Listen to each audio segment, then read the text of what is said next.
Hello friends. एक छोटी सी motivational कहानी सुनाता हूँ। एक बार एक कुम्हार घड़े बनाने बैठा। तो आपने देखा होगा कि जब कुम्हार घड़े बनाता है उसको अंदर से एक हाथ नरम रखना पड़ता है और बाहर से दूसरे हाथ से हल्की हल्की चोट करनी पड़ती है ताकि घड़े की जो शेप है वो बिगड़े नहीं। तो जब वो घड़े बना रहा था उनमें से एक घड़ा बहुत चिल्लाने लग गया, मुझे मत मारो, मुझे मत मारो, मुझे दर्द होता है। कुम्हार ने बोला, अरे भाई, तुम्हारी ही तो शेप सही कर रहा हूँ, तुम्हारा ही फायदा होगा इसमें। बाकी घड़े भी तो हैं, वो तो कुछ नहीं बोलते। उसे बोला, नहीं नहीं नहीं, बस मुझे मत मारो, जैसी शेप बनती है बनने दो, मैं खुश रहूंगा उसमें, पर मुझे मारो मत। कुम्हार ने बोला, इसे मारना नहीं बोलते बेटा, इसे सुधारना बोलते हैं। तो उसने बोला, नहीं, मुझे सुधारो भी मत, मैं जैसा हूँ मुझे वैसा रहने दो, जैसा बनता हूँ बनने दो, मैं अपना भविष्य खुद देख लूंगा, तुम बाकी घड़ों को सुधारो। तो कुम्हार ने बोला, ओके ठीक है, जैसी तुम्हारी मर्जी। तो उसने बाहर से चोट बिल्कुल नहीं की और वो घड़ा, थोड़ी सी उसकी शेप बिगड़ गई।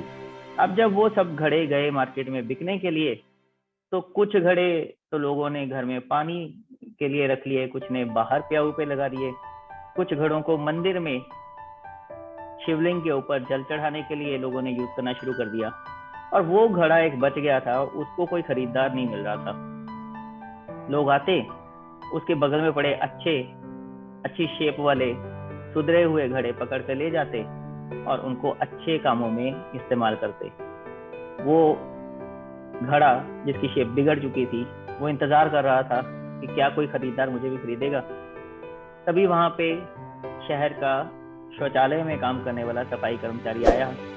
उसने बोला कि मुझे घड़ा एक चाहिए, सस्ता सा घड़ा दिखाओ, ज्यादा पैसे नहीं दूंगा। तो जो बेच रहा था, घड़े बेचने वाला, उसने बोला, ये घड़ा ले लो भाई, इसको कोई नहीं खरीद रहा। उसने बोला, क्या दाम है इसका? उसने बोला, बाकी सब घड़े तो मैं 100 रुपए के बेच रहा हूँ, ये तुम 5 रुपए में ले जाओ यार, ये वैसे भी मुझे फेंक के तोड़ना ही पड़ना है। तो उसने बोला, चलो तोड़ो मत, ये लो 5 रुपए, ये तुम्हारा घड़ा ले जाता हूँ मैं। वो घड़ा ले गया और जाके उसने उसे शौचालय में रख लिया। और अब उस घड़े को लोग शौच के लिए इस्तेमाल करने लगे। अब वो घड़ा पछता रहा था कि काश मैंने उस समय कुम्हार को अपनी शेप सुधारने से ना रोका होता। काश मैंने उस समय थोड़ा सा वो दर्द सहन कर लिया होता, तो आज मेरी भी कदर पड़ रही होती, मुझे भी लोग अच्छे कामों के लिए इस्तेमाल कर रहे होते, मेरी भी लोग प्रशंसा कर रहे होते। हमें अक्सर जीवन में ये लगता है कि हमारे बड़े बूढ़े, हमारे पेरेंट्स, हमारे टीचर्स, गुरु, हमारे लीडर, बॉस, वो जब भी हमें किसी काम को करने से रोकते हैं, टोकते हैं, हमें सुधारने का प्रयास करते हैं, हमें सही दिशा देने का प्रयास करते हैं, कई बार हमारी ईगो आड़े आ जाती है और कई बार हम वो दर्द या वो बोझ सहन नहीं कर पाते और उसके आगे टूट जाते हैं और हम हाथ खड़े कर देते हैं और साफ साफ बोल देते हैं कि हमें नहीं आपकी बात सुननी, हमें हमारे हाल पर छोड़ दीजिए। तो ऐसे लोगों का हाल अक्सर उसी घड़े की तरह से होता है।